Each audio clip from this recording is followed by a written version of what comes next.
오늘은 이 글로벌 환경 변화, 남북 교류협력 과제에 대해서 말씀드릴 건데요. 이게 제가 석사 친구들한테도 강의하는 내용이니까 조금 어렵게 느껴지면 저한테 뭐 질문을 바로바로 해주셔도 됩니다. 제가 조금 말도 빠른 편이라 좀 천천히 말씀드리면서 좀 넘어가도록 하겠습니다. 제가 저희 학과 친구들한테 강의 첫 시간에 늘 하는 질문이 있어요. 이거 뭐 이미 통일에 관한 내용들을 몇 번 들어보셨으니까 통일이 필요하다라고 생각하시는 분 혹시 있으시면 손 한번 들어보시겠어요? 오, 세 분? 야, 이대보다 높다. 이대는 딱 반이거든요. 그러니까 몇 명한테 물어봐도 딱 50대 50이 나오는데 국민대가 더 높네요. 그러면 국민대에서 이대보다 훨씬 통일교육을 잘하고 있다라고 받아들여지는 측면도 있네요. 인상적입니다. 뭐 글로벌 환경 변화 그리고 북한 경제에 대해서 북한 경제 전반에 대해서 조금 짧게 김정은 시기 전반의 북한 경제에 대해서 조금 짧게 말씀을 드릴 거고요. 그리고 지금 우리가 남북 교류 협력을 하려고 하면 우리 정부의 정책 방향도 중요하고 또 북한이 생각하고 있는 방향도 중요하기 때문에 우리의 국정 과제 그리고 이걸 받아서 북한이 과연 할 수 있을지에 대한 여건 이런 것들을 좀 같이 말씀을 드리려고 해요. 먼저 글로벌 환경 변화인데요. 지금 두 개의 전쟁이라는 표현 들어보셨어요? 두 개의 전쟁. 두 개의 전쟁이 어떤 전쟁을 말하는 걸까요? 그냥 딱 떠오르는 지금 현재 세계에서 진행 중인 전쟁. 맞아요. 러시아 우크라이나 전쟁이 하나 있고 또 하나가 맞아요. 이스라엘 팔레스타인 전쟁이 있잖아요. 그게 두 개의 전쟁이고 이 두 개의 전쟁에 대한 미국과 러시아의 영향력으로 인해서 과거 우리 한반도가 아직도 냉전이 해소되지 못한 상태잖아요. 분단을 극복하지 못한 채로 21세기 신냉전까지도 이 한반도가 떠안고 있다라는 평가를 받고 있습니다. 이거를 이제 이중냉전이라고 해요. 그래서 기존에 있던 냉전, 20세기 냉전이 그대로 유지된 채로 21세기 냉전까지도 한반도에서 그대로 받아들이고 있다. 그래서 그 한미일 캠프 데이비드에서 한미일 정상회담을 하고 거의 바로 이어서 러시아와 북한이 정상회담을 했죠. 그러면서 한미일과 이제 우리 정부는 북한을 뒤로 놓고 있어요. 그래서 중러, 우리 예전에는 이제 북중러라는 표현을 썼었는데 우리 정부는 지금 정부와의 친밀도, 정부와의 정책 친밀도나 뭐 교류 친밀도 이런 것들이 더 중요하다라는 입장이에요. 그리고 북한이 지금 우리 정부에게 굉장히 적대적인 표현들을 쓰고 있기 때문에 굳이 북한이 앞에 나와야 되는 건 아니다라고 생각을 하고 있기 때문에 우리는 지금 중러북이라는 표현을 많이 씁니다. 그래서 한미일 대 중러북이 맞붙는 최전방으로 지금 한반도가 이중냉전의 상황을 겪고 있다. 그래서 지금 이 한반도 문제가 남북 당사자만의 문제가 아니라 뭐 방금 말씀드린 것처럼 두 개의 전쟁을 겪고 있는 상황에서 우리가 또 어떤 고민을 해야 되는지에 대한 이야기들을 좀 오늘 드리려고 하는데요. 우리가 이제 러시아 우크라이나 전쟁이 우리에게 당장 피부로 와닿는 건 사실 별로 없잖아요. 근데 경제를 보는 측면에서는 뭐 고환율, 고유가, 고물가 이런 것들이 바로바로 와닿지만 우리에게 피부로 별로 와닿는 건 없는 것 같아서 제가 시각적으로 조금 우리 경제에 이런 영향을 미칠 수 있다라는 사진을 가지고 와봤어요. 이게 러시아군이 우크라이나에 있는 우리 삼성전자의 키이우 건물을 이렇게 미사일 공격으로 파손한 모습이거든요. 그러니까 실제로 전쟁이 일어나면 우리 경제에 이러한 영향이 미칠 수 있다. 경제적인 상당히 큰 타격이 있을 수 있다를 상징적으로 보여주는 사진이어서 제가 이 사진을 한번 갖고 와봤습니다. 그래서 러시아의 우크라이나 침공이 이 힘에 의한 현상 변경이라는 시도라는 측면에서 어쨌든 지금 우리도 방금 말씀드렸잖아요. 우리가 이중 냉전의 시기를 겪고 있다고. 기술적으로는 우리도 아직 전쟁 상황이죠. 그러니까 이런 한반도에서는 이런 러시아 우크라이나 전쟁 그리고 이스라엘 팔레스타인의 전쟁 이런 두 개의 전쟁이 우리와 완전히 상관이 없는 전쟁이야 라고 생각하기에는 한반도는 그거보다는 좀 어떤 냉전의 위험들을 좀 온몸으로 받고 있는 상황이다라는 것들은 좀 우리가 인식을 할 필요가 있고 그러면 우리가 뭐 어떤 고민을 해야 할까를 오늘 이 시간 그리고 앞으로의 이 통일 강의를 통해서 여러분들이 이제 고민을 하셔야 될 것 같은데 우리 정부는 지금 가장 강조하고 있는 건 이 헌법 4조예요. 그래서 대한민국은 통일을 지향하며 자유민주적 기본 질서에 입각한 평화통일 정책을 수립하고 이를 추진한다라고 강조를 하고 있는데 이 헌법 4조가 의미가 있는 게 제가 방금 보여드린 이 캠프 데이비드 선언에서 한미일이 최초로 이 헌법 4조에 입각한 한반도의 평화 통일을 지지한다라는 선언을 해요. 그러니까 미국과 일본의 정상이 한국의 그 평화적 통일에 대한 지지 선언을 공식적으로 한 건 처음이고요. 그 안에 이제 담대한 구상을 지지한다라는 얘기도 있었거든요. 그래서 이 한미일 캠프 데이비드 선언이 이전 시기의 한미일 공조보다 훨씬 더 강력한 공조다라는 평가들을 받고 있어요. 헌법 4조를 미국과 일본의 정상이 그 헌법 4조에 의한 한반도의 평화적 통일을 공식적으로 지지했다라는 측면에서 굉장히 의미가 있었던 선언이다라고 평가를 받고 있습니다. 그리고 이 윤석열 대통령이 이제 유엔 총회에서 기조연설을 하는데 그 안에 국제사회가 연대해서 개발과 기후와 디지털 분야에서의 글로벌 격차를 완화해 나가겠다라는 얘기를 해요. 그리고 우리가 2024년부터 2025년까지 안보리 비상임 이사국으로 이게 됐잖아요. 뭐라 그러지? 선출이 됐잖아요. 그래서 안보리 비상임 이사국으로서 우리가 책임 있는 역할을 해야 하는 상황에서 우리 한국이 가져가야 하는 핵심 패러다임이 개발, 기후, 디지털 변화라는 이 연설을 하거든요. 그래서 이 개발과 기후와 디지털 분야에서 글로벌 격차를 해소하기 위해서 그 글로벌 안에 북한이 들어가 있잖아요. 그러면 북한과의 격차 해소를 위해서는 우리가 어떤 고민을 할 수 있을까를 제가 오늘 말씀을 좀 드리려고 해요. 그 2021년에 유네스코에서 사이언스 리포트라는 게 나왔어요. 이 사이언스 리포트의 내용을 좀 읽어보면 이제 국제사회에서 경제 성장을 하기 위해서는 디지털 전환과 녹색 전환이라는 이중 전환을 하지 않고는 경제 성장을 할 수 없다라는 내용을 담고 있는 경고성 메시지들이 좀 담겨 있어요. 그래서 디지털 기술이 미래의 경쟁력으로 강조되면서 디지털에 대한 투자가 확대되고 있고, 그래서 우리가 디지털 세상에서 토지나 노동과 자본의 확장을 경험할 수 있다라는 것들을 잘 알고 계시고, 그리고 유엔의 지속가능 발전 목표 그리고 기후 변화가 세계적인 이슈로 부상하면서 이 녹색 전환과 디지털 전환 이걸 동시에 고려하는 이중 전환을 하지 않고는 더 이상 이 글로벌의 경제 성장 트랙에 올라갈 수 없다라는 내용을 이 유네스코 보고서에서 담고 있고, 앞서 윤석열 대통령이 유엔의 기조연설에서 한 내용들도 결국은 개발 격차, 디지털, 기후 변화였기 때문에 같은 맥락으로 볼 수 있는 거죠. 그리고 이 안에서 또 하나 강조되는 것이 국가 간 지역 간 격차도 큰 문제다. 특히나 지금 아까 격차 해소를 얘기를 했잖아요. 선진국과 개도국, 그리고 같은 나라 안에서도 도시와 농촌 간의 격차가 너무 커서 이런 부분들을 해소하지 않고는 이 경제사회 문제들을 해소해나갈 수 없다. 그래서 디지털 전환과 녹색 전환, 그리고 지역 격차를 해소하는 것들을 고민하는 것이 글로벌 격차 해소에서 굉장히 중요한 이슈다라는 논의들이 실제로 그 유네스코를 비롯한 국제기구에서도 논의가 되고 있습니다. 그래서 오늘 이 이슈들을 중심으로 좀 말씀을 드릴 거예요. 유엔 SDGs 지속가능 발전 목표는 들어보신 적이 혹시 있으신가요? 이게 2016년부터 2030년까지 이 국제사회가 다 함께 달성해야 할 목표예요. 그러니까 이게 No one left behind거든요. 그 누구도 뒤처지지 않고 다 함께 지속가능 발전을 위해서 나아가야 한다라는 가치를 담고 있어요. 그래서 사회적인 포용과 경제 성장과 지속가능한 환경이라는 세 개 분야에서 국제사회에서 다 함께 달성해야 하는 목표이다. 라는 것인데, 이게 이제 유엔에서 이야기하는 인간과 지구, 번영과 평화 파트너십이라는 5개의 피해 영역에서 다 같이 17개의 목표를 달성해 나가자라는 것이 이 유엔 SDGs인데, 북한이 유엔에 가입이 되어 있나요? 안 돼 있나요? 북한은 유엔에 가입이 되어 있을까요? 안 돼 있을까요?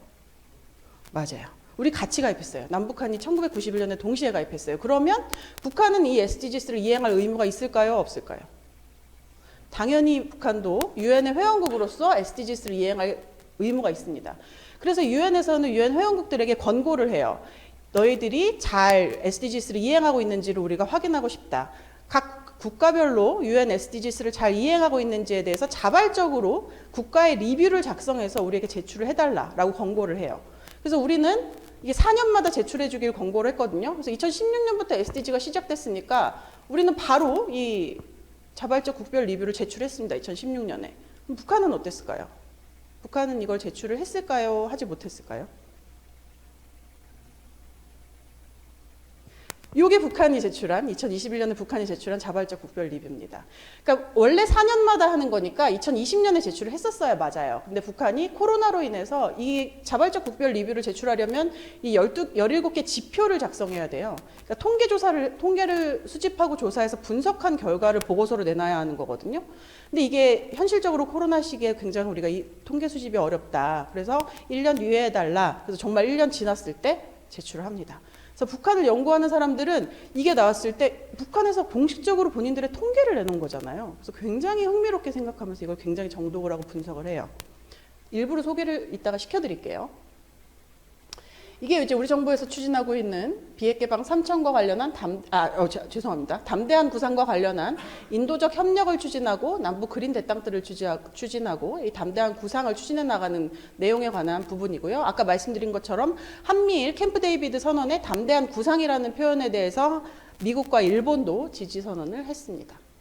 그래서 이게 담대한 구상이에요. 이 표가 약간 깨졌는데 초기에 이 한반도 자원 식량 교환 프로그램을 통해서 북한의 지하 자원과 우리의 식량을 교환하거나 뭐 비료나 의약품을 북측의 지하 자원과 교환하는 것들을 통해서 북한에 필요한 것들을 일부 교환 방식을 통해서 지원할 수 있다라는 것이 협상 초기에 우리가 해줄 수 있는 북한과 논의할 수 있는 부분이라는 내용을 담고 있고요. 그리고 북한의 보건의료나 식수, 위생, 산림, 농업 분야에서의 협력을 통해서 남북의 그린 대땅뜨와 연계해서 민생 개선 사업을 실시할 수 있다라는 것이 담대한 구상에 담겨 있는 내용이고요.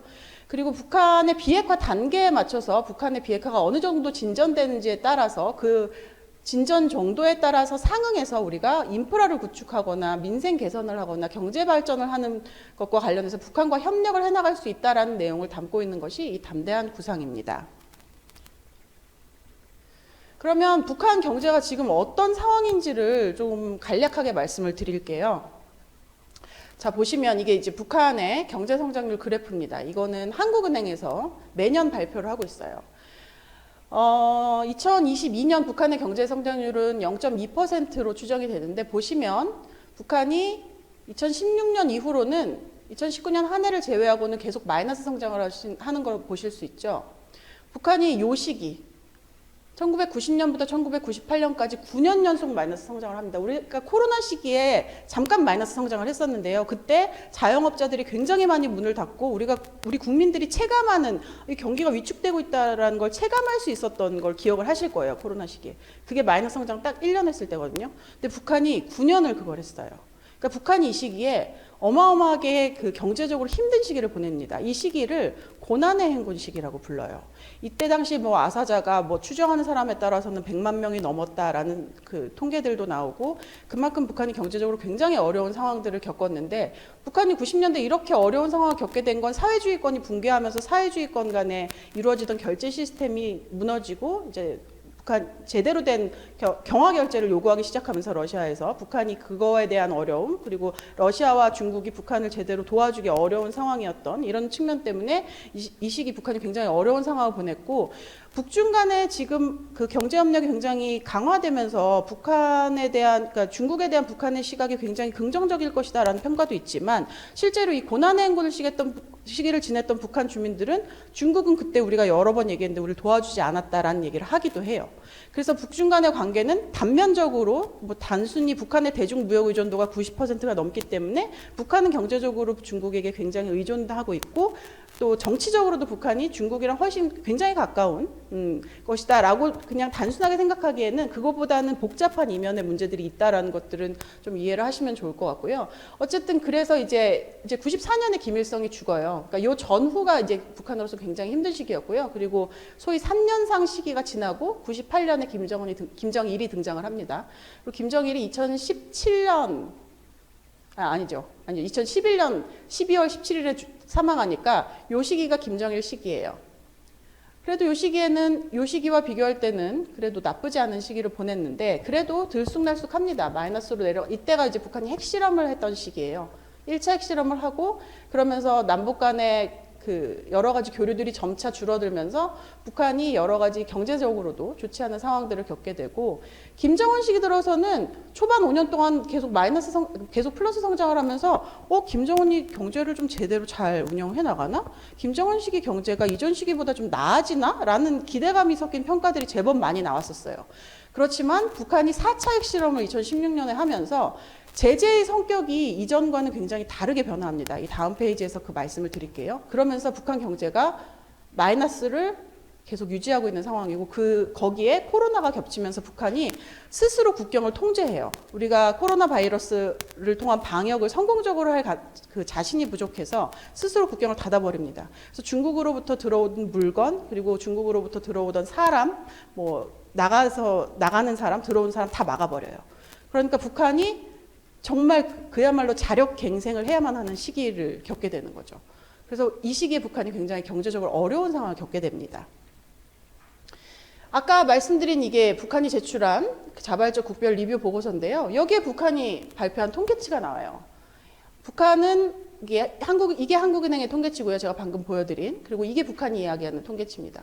갭은 좀 있어요. 그렇지만 요 추세는 비슷하죠. 그러니까 북한도 2016년 이후에 북한의 경제가 어려워졌다라는 부분을 북한 스스로 발표하는 통계치에서도 밝히고 있습니다. 다음 페이지를 보시면 북한이 왜 이 북한 경제가 어려워졌다라고 스스로 평가하는지를 좀 제가 적어놨어요. 이 VNR 안에서 북한이 VNR의 목표 17가지 중에 8번째 목표가 이 경제에 관한 목표인데요. 이 8번째 목표에서 북한이 2016년부터 2020년까지 나름대로 이 5개년 계획들을, 경제를 운영하기 위한 5개년 계획들을 세우는데, 이 5개년 계획에 실패했다라고 스스로 인정을 해요. 왜 실패를 했는지 스스로 분석을 하는데, 지속적인 대북 제재, 첫 번째 이유. 두 번째는 봉쇄. 그리고 심각한 자연재해와 그리고 장기화된 세계보건위기, 코로나죠. 그러니까 대북 제재와 봉쇄, 자연재해, 그리고 코로나, 이 세 가지가 그 북한 경제를, 성장 전략을 실패하게 한 원인이라고 북한 스스로가 이야기를 합니다. 유엔 제재의 성격이 변화했다고 말씀드렸잖아요. 북한이 4차 핵실험을 하면서 그 이전까지는 WMD, 그러니까 대량 살상 무기의 확산을 방지하기 위해서 대량 살상 무기가 확산되는 것에 대해서 타겟 제재를 했었어요. 목표를 정해놓고 대량 살상 무기 확산을 방지하기 위한 제재를, 스마트 제재를 했었는데, 그 제재가 더 이상 효과가 없다라고 판단을 하고 4차 핵실험 이후에는 북한 경제 전반을 압박할 수 있는 포괄 제재로 제재의 성격 자체가 변화합니다. 그래서 북한이 가장 많이 수출하는 철광석 수출 못하게 하고요. 북한이 많이 수출하는 근로자 더 이상 해외에 파견 못하게 하고요. 북한이 그 어류를 굉장히 많이 수출을 해요. 북한의 수산물을 중국이나 러시아에서 굉장히 좋아하거든요. 못하게 합니다. 그리고 신규 합병합작 사업을 못하게 해요. 이렇게 되면 북한이 대북 투자를 받을 수가 없죠. 신규 합병합작을 하나도 못하니까. 그러니까 북한으로서는 할 수 있는 게 없게 꽁꽁 묶어놓은 거예요. 굉장히 강한 수준의 제재가 실시가 되고 있고, 이 제재의 성격은 하나의 제재가 실행되고 그 위에 제재가 더해지는 성격이에요. 차곡차곡 쌓여 올라가는 거죠. 그러니까 가장 최근에 채택되는 제재가 가장 강력한 제재고, 제재를 하나씩 걷어내야 되는 거예요. 굉장히 복잡한 단계를 가지고 있습니다. 그래서 북한으로서는 굉장히 이 핵에 관한 어떤 조치를 하지 않는 한 이 제재망을 피해 나가기가 굉장히 어려운 상황이 되었어요. 그래서 북한이 할 수 있는 게 이렇게 없어지니까 그럼 우리가 할 수 있는 게 뭐가 있을까를 고민을 합니다. 최근에 언론에 많이 나왔는데 북한이 이 제재망을 피하기 위해서 노력하는 게 뭐죠? 언론에 최근에 좀 많이 나왔어요. 김숙희, 라자루스 이런 거 들어보셨어요? 북한이 가상화폐 탈취를 합니다. 더 이상 외화를 획득하기 어려워지니까 제재로 인해서 이게 유엔 대북 제재위 전문가 패널 보고서에서 북한이 가상화폐를 탈취한 건수와 액수를 조사를 한 거예요. 그리고 뭐 라자루스, 김숙희, 뭐 이런 그 사이버 공격 하는 자기네들 나름대로의 시스템을 만들어서 사이버 공격을 시도하고 가상화폐를 탈취해 나가니까 아까 그 한미일 캠프 데이비드 선언 이후에 한미일이 북한의 해외 노동자 파견과 불법적인 사이버 활동에 대해서 더욱 적극적으로 대응해서 대북 제재를 더욱 촘촘히 이행해서 국제사회의 이 제재를 제대로 이행할 수 있도록 더 공조를 해나가자라는 논의를 합니다. 그러니까 그만큼 북한을 계속 더 압박해 나가는 거죠. 제재를 통해서. 그럼 북한의 경제는 더 어려워지겠죠. 북한의 산업은 2017년 이전까지, 아까 이제 2016년 이후에 제재의 성격이 변화했다고 말씀을 드렸잖아요. 그러니까 2016년 이전, 2017, 그 제재의 성격이 변화한 게 경제에 반영된 게 2017년이니까 2017년 이전까지는 대체로 전 산업 부분에서 성장세를 보여줍니다. 그렇지만 아까 말씀드린 것처럼 북한이 가장 아파할 부분에 대한 제재가 들어갔다고 했잖아요. 광업이 북한이 굉장히 많이 수출하는 부분이었으니까 광업에 대해서 직접적인 대북 제재의 영향을 받아서 2017년 이후에 생산과 투자가 급격하게 감소한 것들을 확인하실 수 있습니다.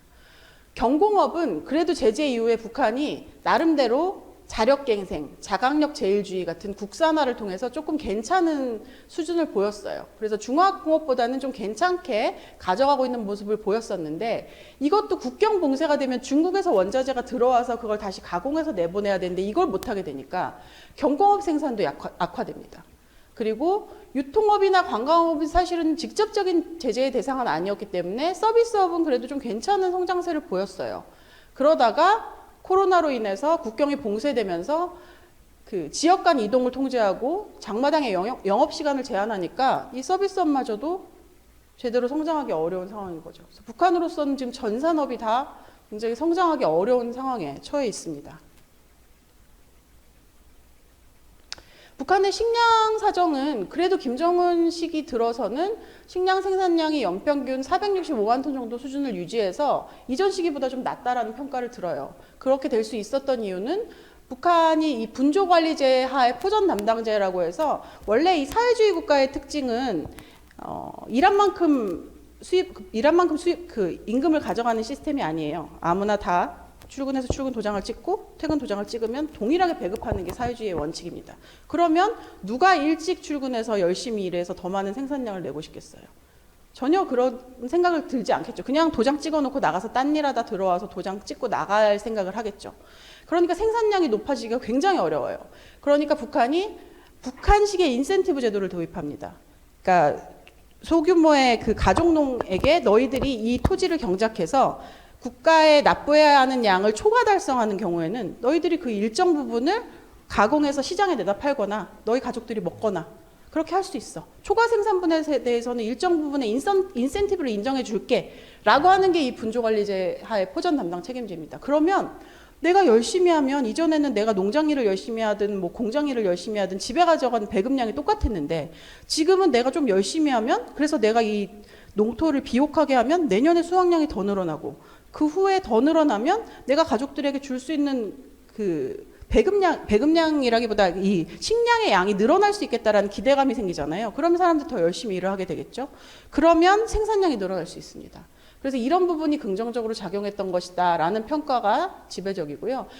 북한은 그런데 이 농업 인프라가 굉장히 열악해요. 그래서 뭐 가뭄이 오거나 비가 많이 오거나 태풍이 많이 오면 바로 생산량에 직격탄을 입힙니다. 그리고 북한 경제 전체에서 농업이 차지하는 비중이 높은 편이에요. 그래서 이렇게 한 해 뭐 가뭄이나 태풍으로 인해서 생산량이 줄어들면 그의 경제 성장률도 낮아지는 거예요. 북한으로서는 이 자연재해가 굉장히 다루기 어려운 주제겠죠. 그래서 이 부분에 대해서도 북한이 고민을 굉장히 많이 하고 있습니다. 대외무역 같은 경우도 뭐 만성적인 무역 적자 그리고 아까 말씀드린 것처럼 대중무역 의존도는 압도적이에요. 남북관계가 2008년 이후로는 제대로 되지 않았기 때문에 그래서 북한의 대외무역액은 뭐 코로나 국경 봉쇄 이후에는 급격하게 줄어들었고 최근에 조금씩 개선되고 있는 추세입니다.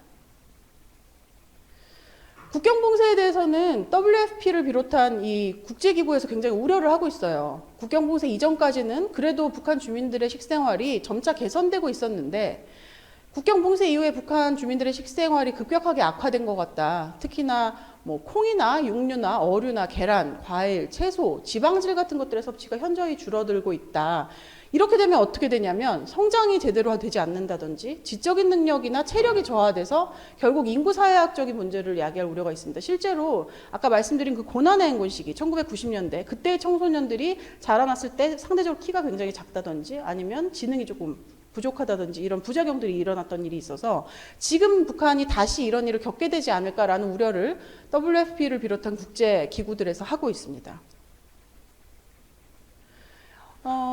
북한에서 가지고 있는 경제 전략에 대한 이야기인데요. 경제 핵 병진 노선에서 사회주의 경제 건설 총력 집중 노선으로 갔다가 지금은 정면 돌파전으로 가고 있어요.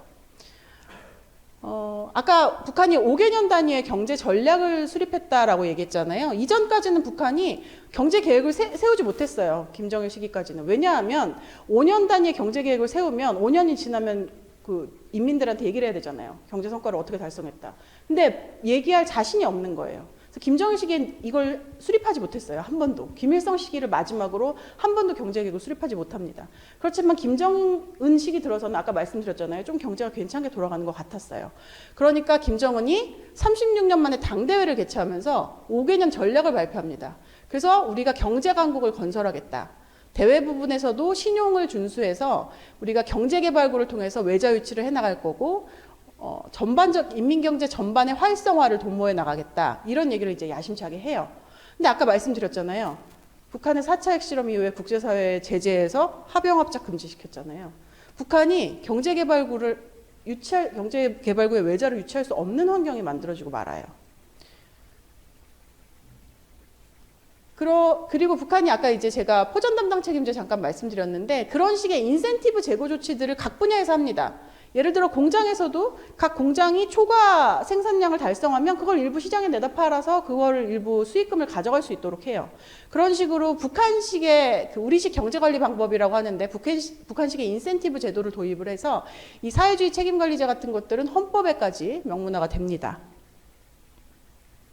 그리고 아까 제가 그 5개년 계획에서 보여드린 것처럼 북한은 이 경제개발구 정책을 통해서 이게 거의 전국토의 특구화라고 이야기할 수 있을 정도로 이전에 김정일 시기에는 뭐 여기 개성, 여기 금강산, 뭐 여기 신의주, 여기 나선 정도. 그래서 북한이 혁명의 심장이라고 하는 평양에서 가장 먼 지역부터 점식으로 경제특구를 지정했었다면 김정은 시기에는 평양에까지도 경제개발구를 지정할 정도로 굉장히 공격적으로 경제개발구를 지정하고 대외 유치를 투자 유치를 하려고 노력을 하지만 아까 말씀드린 것처럼 북한의 4차 핵실험으로 인해서 그 이후에 국제 제재로 인해서 이 투자 유치 계획들은 다 제대로 이루어지지 못합니다. 그리고 북한은 이 경제와 관련한 법도 굉장히 열심히 만들어요. 뭐 기업소법도 만들고 농장법도 만들고 이런 건 아까 말씀드린 우리식 경제관리 방법이 그 도입 이 법 안에 다 들어가 있고요. 그리고 경제개발구법 같은 것들도 새롭게 만듭니다. 그래서 김정은이 이 사회주의 법치국가를 만들어야겠다. 그래서 경제개혁 조치들을 반영하는 이런 법률들을 만들어 나갑니다. 5년이 지나면 또 경제개발 계획을 만들어야겠죠. 아까 이전 5개년 전략은 북한 스스로가 VNR에서 실패했다라고 얘기를 했죠. 그래서 이때 실패했으니까 북한이 새로운 5개년 전략을 내놓지 않을 수도 있겠다라는 얘기들이 있었어요. 이미 실패했으니까. 그렇지만 북한은 또 5개년 계획을 내놓습니다. 다만 목표치를 굉장히 하향 조정해요. 이전의 목표치는 사회주의 경제 강국 건설이었어요. 그러니까 경제 성장이 목표였어요. 근데 이번에 내놓은 새로운 국가경제발전 5개년 계획은 인민생활 정비 보강이에요. 그러니까 그냥 정상화. 지금 인민생활이 제대로 돌아가고 있지 못하니까 인민생활을 정상화하는 게 목표니까 목표치 자체가 굉장히 낮아진 거죠. 성장의 목표가 아니니까. 그리고 이전에는 이 경제개발구를 통한 대외경제 활성화를 굉장히 다양하게 강조를 했었다면 지금은 제재 때문에 하나도 할 수 있는 게 없으니까 관광만 요 안에 대외경제 부문 안에서 관광만을 5개년 계획 안에 넣어놓고 있습니다.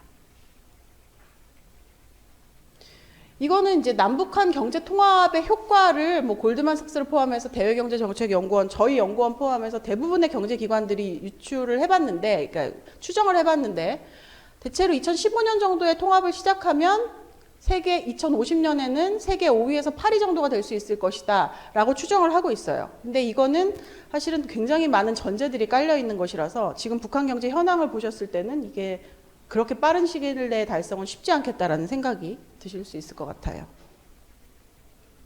그러면 아까 세 가지 그 UN 그 총회 연설에서 윤석열 대통령이 이야기한 세 가지를 혹시 기억하시나요? 키워드? 세 가지가 한 가지가 디지털, 한 가지가 기후변화, 한 가지가 지역격차 해소였잖아요. 그 세 가지 이슈를 가지고 제가 한번 말씀을 드려볼게요. 윤석열 대통령이 그 뉴욕 디지털 비전 포럼에서 대한민국이 주도하는 글로벌 디지털 격차 해소를 위해서 대한민국이 앞장서 나가겠다라는 얘기를 합니다. 그래서 우리가 이제 디지털로 달라지는 대한민국이라는 국정 이슈가 나와요. 2027년까지 달성할 목표라고 나오는데 우리는 잘 아시는 것처럼 디지털 인프라는 이미 OECD 국가 중에 1위입니다. 이미 최고예요. 2027년까지 지금의 수준만 유지하면 됩니다. 그리고 디지털 정부도 이미 OECD 국가 중에 최고예요. 그래서 이것도 지금의 수준만 유지하면 됩니다. 디지털 경쟁력은 지금 12위, 2021년 기준으로 12위이기 때문에 2027년에는 3위까지 끌어올리겠다라는 목표고요. 그리고 이게 지적재산권과 관련한 혁신 역량이거든요. 이 지적재산권과 관련한 혁신 역량은 2021년 5위이기 때문에 이걸 1위까지 끌어올리겠다라는 걸 목표로 하고 있습니다. 우리가 이 정도 디지털 글로벌 역량을 가지고 있으니까 우리가 디지털 격차 해소를 위해서도 우리가 앞장서겠다라는 얘기를 하는 게 굉장히 설득력이 있죠. 이 정도 역량이라면. 북한은 어떨까요? 우리는 이제 4차 산업혁명이라는 표현을 쓰잖아요. 북한은 4차 산업혁명을 이렇게 얘기합니다. 새세기 산업혁명. 새세기 산업혁명을 통한 경제강국 건설을 강조를 하고 있어요. 그래서 전 인민의 과학기술 인재화를 강조를 합니다. 이게 북한 전체 예산이고요. 파란색이. 빨강색이 과학기술 예산이에요. 북한 전체 예산보다 과학기술 예산이 더 높죠. 북한이 그만큼 과학기술에 굉장히 관심이 높다를 보여주는 그래프입니다. 과학기술과 관련해서도 북한이 법도 굉장히 많이 만들었어요. 원격 교육법. 우리도 코로나 시기에 원격 교육 많이 했잖아요. 북한도 코로나 시기에 원격 교육을 많이 하면서 원격 교육법을 새롭게 제정한다든지 이동통신법을 제정한다든지 과학기술인재관리법을 제정하는 이런 새로운 법제 활동들도 많이 합니다. 실제로 이런 사진들 보신 적 있을 거예요. 평양에 미래과학자 거리거든요. 그러니까 내가 열심히 국가 과학을 위해서 기여를 하면 내가 여기 가서 살 수 있겠구나. 인민들에게 과학기술을 열심히 연구하고 싶은 그 동기를 부여하는 거죠. 이게 이제 평양의 과학기술 전당이에요. 굉장히 훌륭하잖아요. 그러니까 여기서 내가 공부하고 연구하고 여기에 돌아가서 잘 수 있고 그런 비전들을 인민들에게 보여주면 인민들이 과학기술 인재가 되고 싶다. 내 자식을 과학기술 인재로 키워내고 싶다. 이런 생각들을 하겠죠. 그래서 그런 분위기를 조성하는데 굉장히 이런 상징물들을 효과적으로 활용을 하고 있습니다. 그리고 우리도 코로나 시기에 이 원격 교육을 많이 했잖아요. 북한도 했습니다. 보신 것처럼 북한도 마스크를 쓰고 원격 교육을 했고요. AR, VR 교육도 했습니다. 북한에서도 코로나 시기에 이런 AR, VR 원격 교육들이 상당히 활발하게 진행이 됐습니다. 흥미로운 건 우리는 이제 줌을 통해서 주로 온라인 수업을 했었잖아요. 북한은 자기네들이 개발했어요. 낙원이라는 프로그램을 개발해서 김정은이 주재하는 회의도 이 낙원으로 합니다. 그리고 중국과의 온라인 전시회도 참여하고 화상으로 국제회의에도 참여를 합니다. 그 두 번째 이슈가 기후변화였잖아요. 기후변화와 관련해서는 우리가 2030년까지 온실가스를 40% 감축한다라는 걸 우리 국가 목표로 삼고 있어요. 북한은 어떨까요? 북한은 첫 번째 그 온실가스 감축 목표에서는 2030년까지 8%, 우리만 노력하면 8% 감축할 수 있는데 국제사회에서 도와주면 32.25%를 추가로 감축할 수 있으니 좀 우리랑 협력하자라고 얘기를 했고요. 2019년에 내놓은 온실가스 감축 목표에서는 북한 스스로 자체 감축량은 16.4인데 국제사회에서 지원을 하면 36%까지 추가로 감축할 수 있다라고 얘기를 해서 국제사회와 협력을 해야 우리가 이 기후변화 대응이 가능하다라는 얘기들을 합니다. 이거와 관련한 법제들도 굉장히 다양하게 신규 제정이 됐고요. 아까 제가 북한은 이 재해에 굉장히 민감하다고 말씀드렸잖아요. 이 재해가 발생하면 바로 농업 생산량에 영향을 미치고 그게 바로 경제 성장률까지 영향을 미치기 때문에 그래서 북한이 이거에도 굉장히 관심이 많고요. 이 재해 방지 및 구조 복구법 안에 재해와 관련해서 다른 나라나 국제 기구들과 교류와 협조를 해야겠다라는 내용을 법안에 담고 있어요. 그만큼 재해 대응은 북한 스스로 하기 굉장히 한계가 많아서 국제사회와 함께 해야 된다라는 생각들을 하고 있는 것을 법안에 담고 있는 것을 보실 수 있습니다. 세 번째가 지역 간 균형 발전이었잖아요. 우리 국정과제 6번이 대한민국 어디서나 살기 좋은 지방시대예요. 그리고 이 지방시대 종합계획이라는 게 발표가 됐어요. 그래서 지방 분권과 균형 발전에 관한 5개년 계획이 수립이 돼서 이제 국토의 균형 발전을 위해서 우리 정부도 이제 고민을 해 나가고 있는 상황입니다. 북한도 지역 격차가 굉장히 커요. 뒤에 VNR의 일부 지표를 보여드릴 텐데요. 북한도 알고 있어서 지방 예산법을 만들고 경제개발구법을 만들고 이 북한식의 시군 발전법, 각 지자체 발전법이죠. 우리식으로 따지면 시군 발전법을 새롭게 만들어서 각 지방 공업이나 지방 건설들이 제대로 발전될 수 있도록 하는 법을 만들어요. 그래서 이렇게 북한이 이제 본보기 동네라고 보여줍니다. 이런 데들이 본보기 마을이다. 이런 본보기 마을처럼 노력해서 지방이 잘 살 수 있도록 노력해 나가자라는 것들을 북한이 이렇게 경쟁시키는 걸 좋아하거든요. 그래서 어디를 본보기로 지정을 하면 따라 배우기를 막 시켜요. 그래서 본보기를 정해놓고 따라 배우기를 시켜서 지방 경제 활성화를 위해서 고민을 하고 있습니다. 보시면 아까 그 북한이 제출한 VNR이에요. 안전하게 관리되는 위생시설 이용 인구가 도시는 70%인데 농촌은 11%예요. 도농 간 격차가 어마어마하게 크죠. 이 부분을 이제 해소해야 될 필요성을 북한 스스로도 알고 있습니다. 그래서 이 SDG 10번에서 이 국가 주체로서 인민대중의 권리와 역할을 보장하는 내용과 관련해서 도농 격차를 개선하기 위해서 노력해 나가겠다라는 내용을 아까 보여드린 북한의 VNR, 이게 자발적 국별 리뷰이거든요. 여기 안에 담고 있어요. 그러면 이제 우리가 할 수 있는 게 뭐가 있을지를 지금 아까 말씀드린 디지털, 기후, 지역 격차 세 가지의 측면에서 우리가 할 수 있는 게 무엇일지를 우리의 국정과제와 연계해서 한번 좀 말씀을 드려볼게요.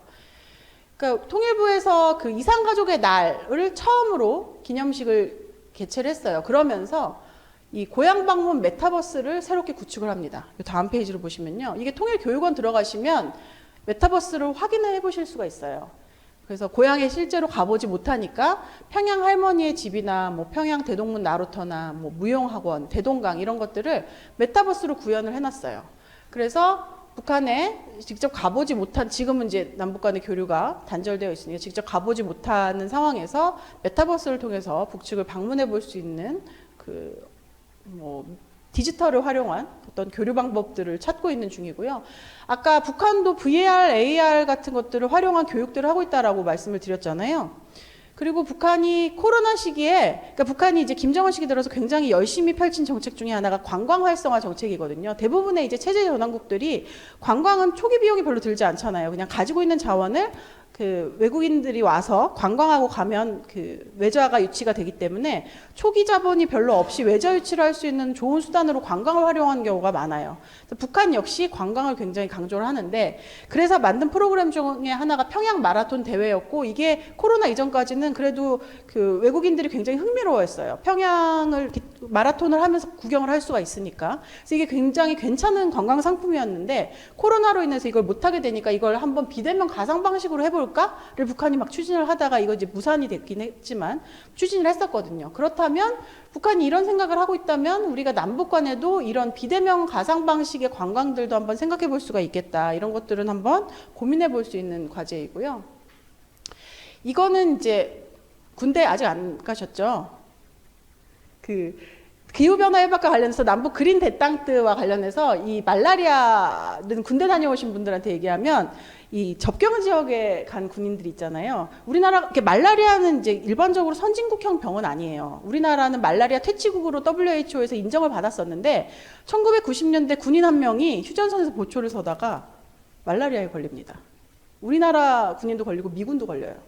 그래서 이제 막 비상이 발생하죠. 그리고 우리는 그러고 그 말라리아가 사라질 줄 알았는데 경기 북부랑 강원도로 말라리아가 퍼져요.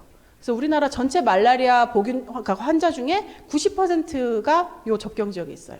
그러면 우리가 말라리아를 퇴치하려면 남쪽에서 말라리아 퇴치를 위해서 뭐 방역을 열심히 하고 약을 주고 해도 굉장히 한계가 있는 거죠. 한반도 전체에서 말라리아가 퇴치되지 않으면 이 말라리아 퇴치가 굉장히 어려운 거예요. 그런 거를 월경성 감염병이라고 하거든요. 이 접경 지역을 넘어오는 전염병. 또 한 가지가 이제 소나무 제선충이라는 건데 이게 소나무 에이즈라고 불린대요. 한번 걸리면 치유가 거의 불가능해서 이제 나무를 그 인근 나무들을 다 잘라내야 되는데 굉장히 무서운 병인데 2018년에 이제 북측에서 우리 쪽 현대 아산으로 전화를 합니다. 소나무가 말라 죽고 있는데 이게 어떤 건지 잘 모르겠다. 원인이 뭔지 우리가 잘 모르겠다. 혹시 소나무 제선충일 수도 있을 것 같으니 와서 좀 조사를 해달라. 라고 요청을 합니다. 그래서 현대아산이 통일부랑 산림청이랑 같이 올라가서 조사를 해요. 다행히 소나무 재선충은 아니었어요. 그래서 우리가 뭐 이런 뭐 소나무가 이런 병에 걸리면 이런 약을 주고 이렇게 방역 방제를 하면 된다라고 알려주고 내려왔는데, 사실 그때는 소나무 재선충이 아니었지만 만약에 소나무 재선충이었으면 그냥 북측에서 별다른 대책 없이 소나무 재선충이 확산되어 나가면 이제 강원도에 있는 우리가 아는 천연 기념물들 굉장히 많잖아요. 소나무들. 이제 그런 애들도 위험해질 수 있는 거죠. 그런 것들을 우리가 고민을 한다면 이 남북 그린데 땅뜨는 우리가 우리 한반도에서 한반도 전체에서의 보건 안보, 그리고 우리 한국의 우리 남한의 보건 안보를 위해서도 북한과 협력을 고민할 수밖에 없는 이슈인 거예요. 남쪽에서만 해결돼서는 이게 해결될 수 없는 이슈니까. 그래서 이런 부분들은 한반도 그린데 땅뜨, 남북 그린데 땅뜨에서 같이 고민해 봐야 하는 주제이고요. 또 한 가지는 요즘에 일식집 가면 꽁치 서비스로 안 주잖아요. 예전에는 꽁치를 서비스로 다 줬거든요. 그게 꽁치가 이게 추운 물에서 자라는데 점점 물이 따뜻해지니까 꽁치가 안 나는 거예요. 그럼 점점 우리가 익숙한 뭐 고등어, 뭐 명태 이런 애들이 점점 북상하는 거죠. 과일도 마찬가지죠. 원래 제주에서 자라던 귤이 이제 통영 이런 데서 자라고 사과도 점점 올라가고, 이렇게 되면 나중에 배추를 우리가 수입해서 먹어야 되는 상황이 되는 거죠. 그러면 우리가 북한과 함께 이 기후변화에 대응하는 식량 안보와 관련한 것들을 어떤 걸 고민할 수 있을까를 한번 생각해 볼 수 있을 것 같아요. 실제로 그 강원도에서는 명태가 너무 안 잡히니까 북측에 명태 치어를 줍니다. 니네가 좀 양식을 한번 해봐라. 그럼 내려올 거니까. 얘네들은 휴전선이 없으니까, 바다에서 막 돌아다니니까. 그래서 그런 것들도 시도를 해본 적이 있거든요. 그러니까 남북 간에 이 식량 안보와 관련해서도 이 접경 지역을 중심으로 요 한반도 내에서 잘 자랄 수 있는 과일이 어떤 것이 있을까, 뭐 야채가 어떤 것이 있을까, 뭐 아니면 뭐 어류는 어떤 것이 있을까를 한번 고민해 볼 필요가 있을 것 같아요. 제가 아까 말씀드렸잖아요. 북한의 수산물이 그러니까 수출되는 굉장히 매력적인 상품으로 인식이 됐었다고. 예전에, 지금은 이제 일본과의 교류가 2006년 북한의 1차 핵실험 이후로 완전히 단절됐지만, 북한 원산 지역에서 일본에서 굉장히 많은 수산물들을 가져왔어요. 일본은 워낙 수산물을 좋아하니까. 굉장히 중요한 수출품이었고요. 그리고 북한의 이 지도를 보면 중국의 동북삼성이랑 맞닿아 있잖아요. 근데 동북삼성은 생각해보면 북한이랑 맞닿아 있으니까 바다를 갈 수가 없어요. 그래서 중국은 북한을 통하지 않고, 동북 삼성 지역은 북한을 통하지 않고는 사실 바다로 나갈 수가 없거든요. 그러니까 동북 삼성 지역은 수산물을 접할 기회가 없어요. 그래서 이 동북 삼성 사람들이 북한으로 넘어와서 그냥 하루 반일 관광으로 수산물만 먹고 가는 관광 상품도 있어요. 그만큼 북한의 수산물을 굉장히 매력적이라고 생각을 하거든요. 그러니까 우리가 이 지금 지구 온난화와 대응해 나가면서 북한과 이런 수산물과 관련한 협력들은 또 어떤 걸 할 수 있을까를 한번 고민해 보는 것도 뭐 한반도 전체의 식량 안보 차원에서 한번 고민해 볼 수 있는 이슈가 될 수 있을 것 같고요. 그 최근에 평화경제특구법이라는 게 통과가 됐습니다. 이게 17년 동안 국회에서 계속 계류가 되고 있다가 이번에 처음으로 통과가 됐어요. 이 사실 접경 지역이 한반도 그러니까 한국 경제 전체의 성장에서 상대적으로 좀 소외되는 지역이었잖아요, 그동안. 이 접경 지역은 아무래도 여러 가지 개발이 어려운 비무장지대도 있고 이하에 뭐 여러 가지 개발이 어려운 군사지대로 묶여 있어서 규제가 많은 지역이라 개발이 굉장히 좀 어려운 지역이었어서 상대적으로 좀 낙후되어 있던 이 접경 지역에 대해서 아까 말씀드렸잖아요. 국토의 균형 발전, 우리 그 지역 격차 해소, 이런 측면에서 이 접경 지역에 대한 뭐 특구를 지정해서 남북 간에 할 수 있는 것들이 어떤 것들이 있을지를 한번 고민해 보자, 이런 얘기들이 이제 공감대를 얻어서 국회에서 통과가 됐습니다. 그래서 이 접경 지역을 중심으로 아까 말씀드렸던 동해안에서의 어떤 어류와 관련한, 수산물과 관련한 이런 연구를, 북한에도 원산에 관련한 연구소들이 있거든요. 그러니까 그런 것들을 남측과 한번 해볼 수도 있을 것 같고, 아까 말씀드린 것처럼 우리가 뭐 다른 건 몰라도 배추를 수입해 먹긴 좀 그러니까 김치를 담그는데 북한에서 이 고랭지 배추를 어떻게 만들어낼 수 있을지를 한번 고민해 보는 것도 한번 해볼 수 있을 것 같아요. 북한의 원산 지역에 그쪽에서 이제 김치 공장이라고 하는데 나름대로 이 김치를 가공하는 시설들을 가지고 있거든요. 그러니까 이런 것들을 남북이 어떻게 좀 개발시켜 나갈 수 있을지를 한번 고민을 해볼 수 있을 것 같고, 여기 파주도 여기 개성이랑 완전히 인접해 있으니까 지금은 개성공단이 2016년에 완전히 닫혀서 개성공단이 제대로 돌아가고 있지 않지만 이 접경지역 평화경제특구법이 제정이 되고 뭐 여기 인근에 평화경제특구가 마련이 된다면 그 특구가 점차 개성으로 확장되어 나가서 뭐 점차적으로 한반도에서의 어떤 그 협력 가능한 새로운 모델들이 또 나올 가능성도 있겠죠. 이런 것들은 사실은 한반도 전체 차원에서도 의미가 있는 것이 아까 말씀드린 것처럼 우리 경제도 지역 간의 격차를 해소하기 위한 고민들을 해야 하는데 이 지역의 경제 성장을 견인할 수 있는 건 결국은 북한과의 협력이잖아요. 예컨대 이 고성 같은 데는 금강산 관광이 한참 활성화됐을 땐 여기 인근의 리조트들이 방이 하나도 없었어요. 왜냐하면 개성에 올라가서 자고 내려오거나 올라가기 전날 여기서 자고 올라가거나. 그래서 여기 횟집이랑 뭐 인근의 리조트들이 항상 사람이 많았는데 지금 고성 여기 가보면 예전 같지 않잖아요. 그러니까 그런 것들이 고성 주민들에게는 굉장히 큰 아픔으로 다가오거든요. 그러니까 실제로 이 고성이 경제가 활성화되려면 북한 고성이랑 같이 할 수 있는 것이 무엇인지를 고민을 해야 되는 거고 이 지역도 마찬가지로 활성화되려면 개성이랑 할 수 있는 것들이 무엇인지를 고민해야 되니까 국토의 균형 발전 차원에서도 이런 측면에서 한번 고민을 해볼 필요가 있겠다. 그래서 아까 말씀드린 것처럼 디지털 격차 해소, 기후 변화, 지역 격차 해소 이 세 가지 측면에서 우리가 북한과 함께 할 수 있는 것이 무엇인지를 한번 고민해 볼 필요가 있겠다라는 내용을 여기까지 말씀드리도록 하겠습니다.